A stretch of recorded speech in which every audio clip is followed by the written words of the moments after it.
तर आज खाऊ वाटत होतं नूडल्स. मग बाहेर जायचं म्हणलं तर खूप ऊन आहे, म्हणून घरीच प्लॅन केला बनवायचा. त्यासाठी नूडल्स घेतले, पाणी गरम करायला ठेवलं, त्यात तेल टाकलं कारण की ते चिटकू नयेत म्हणून. 70% शिजवून घेतले.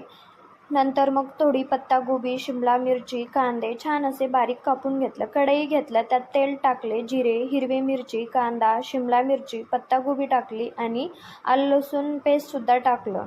नंतर थोडंसं मीठ टाकलं. त्याला छान असं परतून घेतले. नंतर नूडल्स टाकल्यानंतर नंतर वरून soya sauce, green chilli sauce आणि टोमॅटो केचप टाकले आणि मस्तपैकी परतून घेतले. मी पण चायनीज स्टॉलसारखं कढईला मस्तपैकी हलवून घ्यायचा प्रयत्न करत होते, पण ते काय जमलंच नाही कारण की ते त्यांना प्रॅक्टिस असते म्हणून ते फिरवू शकतात, पण आपण ते फिरवू शकत नाही. काहीतरी भलतंच होऊन बसतं.